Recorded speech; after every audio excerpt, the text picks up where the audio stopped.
Congress party के पूर्व अध्यक्ष राहुल गांधी ने प्रतिष्ठित कैम्ब्रिज यूनिवर्सिटी में अपने लेक्चर के दौरान पूरी दुनिया में लोकतांत्रिक माहौल को बढ़ावा देने के लिए नई सोच को जरूरी बताया। राहुल गांधी यूनिवर्सिटी में एमबीए के छात्रों को संबोधित कर रहे थे। उन्होंने learning to listen in the 21st century विषय पर लेक्चर दिया। न्यूज एजेंसी पीटीआई के मुताबिक राहुल ने कहा, हम एक ऐसी दुनिया नहीं चाहते जो लोकतांत्रिक मूल्यों से न जुड़ी हुई हो, इसलिए हमें एक नई सोच की जरूरत है। हम एक ऐसी दुनिया बनते नहीं देख सकते जहाँ लोकतांत्रिक मूल्य न हो, इसलिए हमें एक नई सोच अपनानी होगी। हम बिना किसी दबाव के लोकतांत्रिक माहौल तैयार करें और इस बारे में चर्चा करें।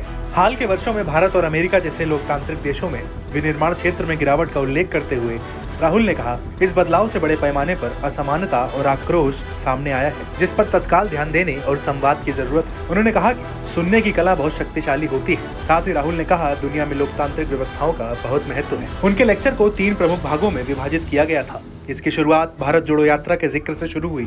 राहुल गांधी ने लगभग 4000 किलोमीटर की पैदल यात्रा सितंबर 2022 से जनवरी 2023 तक की और ये यात्रा भारत के 12 राज्यों से होकर गुजरी थी। द्वितीय विश्व युद्ध के बाद से, विशेष रूप से सोवियत संघ के 1991 के विघटन के बाद से अमेरिका और चीन के 2 अलग-अलग दृष्टिकोण पर लेक्चर का दूसरा भाग केंद्रित रहा। राहुल गांधी ने कहा कि विनिर्माण से संबंधित नौकरियों को समाप्त करने के अलावा अमेरिका ने 2001 के आतंकी हमलों के बाद अपने दरवाजे कम खोले, जबकि चीन ने चीनी कम्युनिस्ट पार्टी के इर्द गिर्द के संगठनों के जरिए सद्भाव को बढ़ावा दिया। उनके व्याख्यान के अंतिम चरण का विषय वैश्विक बातचीत की अनिवार्यता था। उन्होंने विभिन्न दृष्टिकोणों को अपनाने के नए तौर तरीकों के लिए आह्वान में विभिन्न आयामों को साथ पिरोने का प्रयास किया। उन्होंने कैम्ब्रिज यूनिवर्सिटी के छात्रों को यह भी समझाया कि यात्रा एक तीर्थ यात्रा है, जिससे लोग खुद ही जुड़ जाते हैं ताकि वो दूसरों को सुन सकें।